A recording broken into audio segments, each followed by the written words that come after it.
Hello, my dear students. Once again, I welcome you all in the class of science.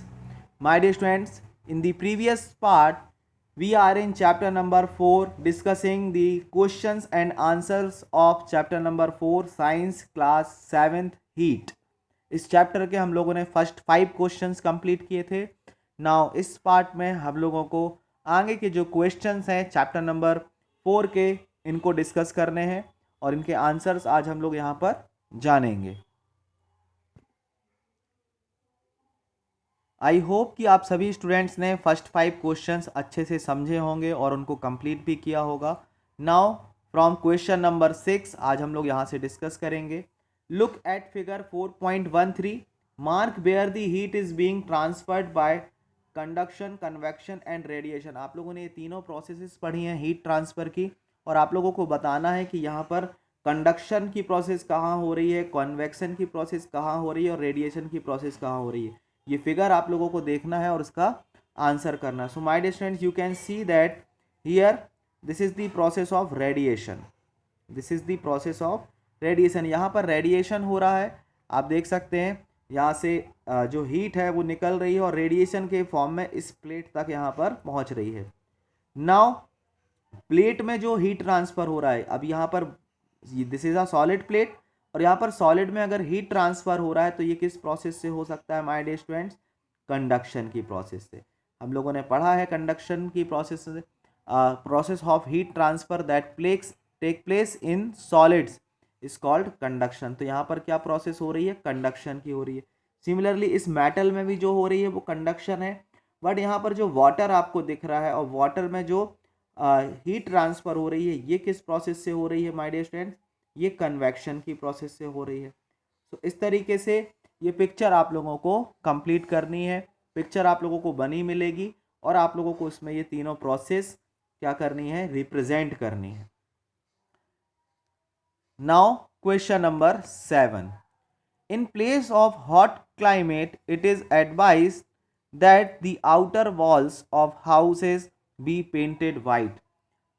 Hot climate जहाँ पर गर्म temperature होता है, mostly गर्म season पाया जाता है, वहाँ पर ये एडवाइस दी जाती है कि घरों की जो आउटर वॉल होती है, हाउसेस की जो आउटर वॉल होती है उसको वाइट कलर से पेंट करना चाहिए. ऐसी एडवाइस दी जाती है. इस स्टेटमेंट को आप लोगों को एक्सप्लेन करना है कि ऐसा क्यों होता है. So my dear students, for writing the answer of this question, in places of hot climate, it is advised that the outer walls of houses be painted white because white color is good reflector of heat. White colour क्या होता है? Heat का good reflector होता है. And dark colour जो होते हैं heat के गुड एब्जॉर्बर होते हैं. सो अगर हॉट क्लाइमेट है और अगर हमारे घरों में अगर डार्क कलर किया जाए तो बहुत ज़्यादा हाउस का टेम्परेचर बढ़ जाएगा और अंदर किसी भी ह्यूमन बीइंग का सरवाइव करने में उसको बहुत प्रॉब्लम जाएगी because of the excess temperature. इसलिए ये एडवाइस दी जाती है कि हॉट क्लाइमेटिक कंडीशन में वाइट कलर किया जाए आउटर वॉल्स पे और जो कोल्ड क्लाइमेटिक कंडीशंस वाले एरिया होते हैं जहाँ पर मोस्टली टेम्परेचर जो 10 डिग्री के अप्रॉक्स वेरी करता है, 0 से लेकर के 10 के अप्रॉक्स वेरी करता है, तो ऐसी लोकेलिटी में, ऐसे क्षेत्रों में क्या करना चाहिए?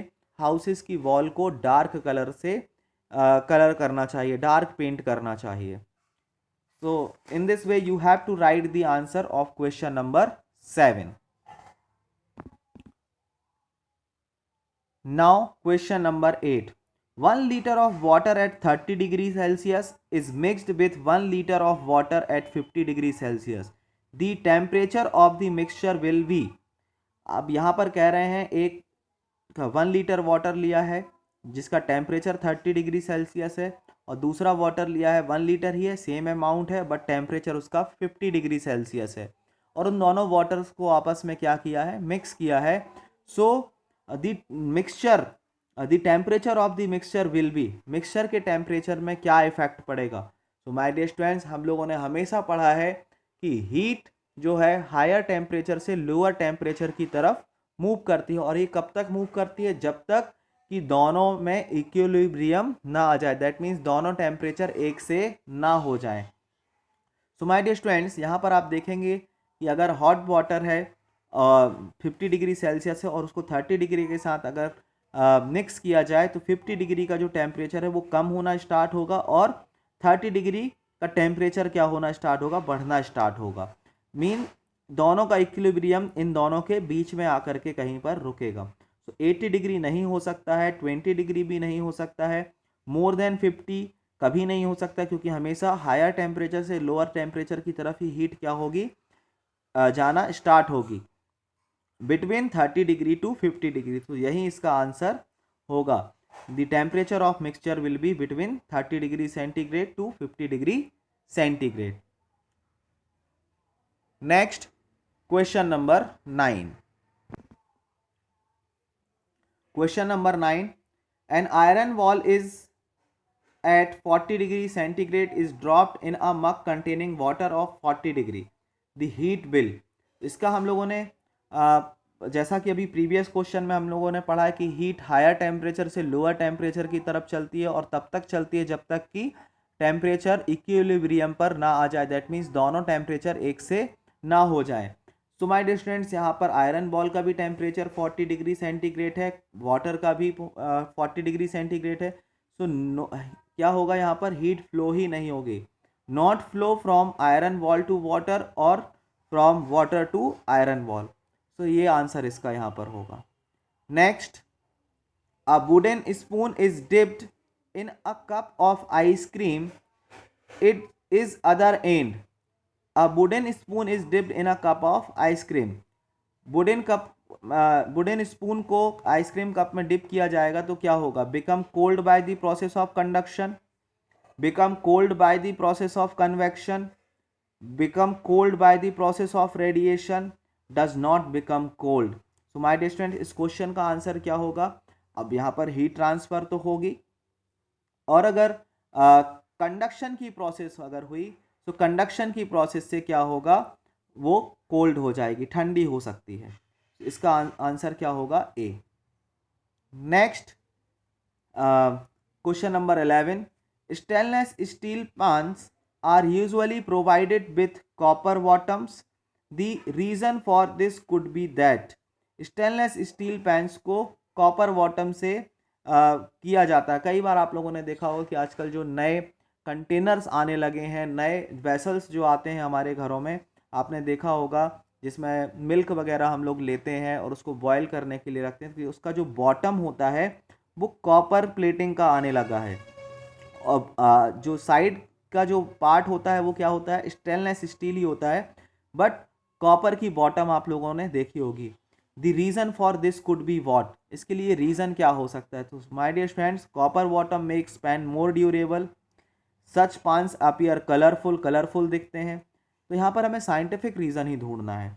Copper is better conductor of heat than stainless steel, copper is easier to clean than the stainless steel. So my dear students, यहाँ पर हम हीट के बारे में पढ़ रहे हैं तो यहाँ पर आंसर होगा C, copper is better conductor of heat than the stainless steel.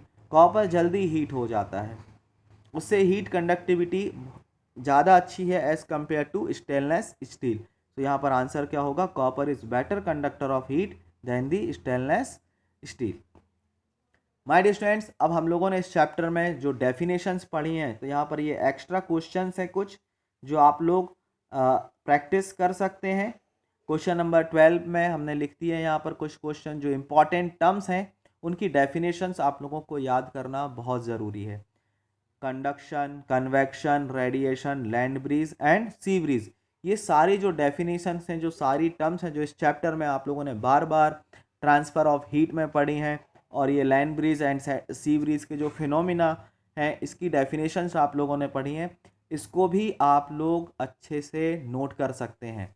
ये आप लोग अपनी नोटबुक जहाँ पर भी आप लोग आंसर्स लिखते हैं वहाँ पर ही इस क्वेश्चन को ऐड करेंगे, और ये सारी डेफिनेशंस आप लोगों को बुक से ढूंढ करके लिखनी है। ये बहुत ही इंपॉर्टेंट टर्म्स हैं, अगर आप समरी के पॉइंट्स भी अगर देखेंगे तो उसमें भी आप लोगों को ये डेफिनेशंस मिल जाएंगी। So my dear students, this is all about chapter number 4। आज हम लोगों ने इसके सारे क्वेश्चंस कंप्लीट किए। आई होप आप सभी को ये सारे क्वेश्चंस के आंसर समझ में आए होंगे और आप लोग इसको अपनी नोटबुक में कंप्लीट करेंगे। So my dear students, this is all about the today's class. Thank you. Have a nice day.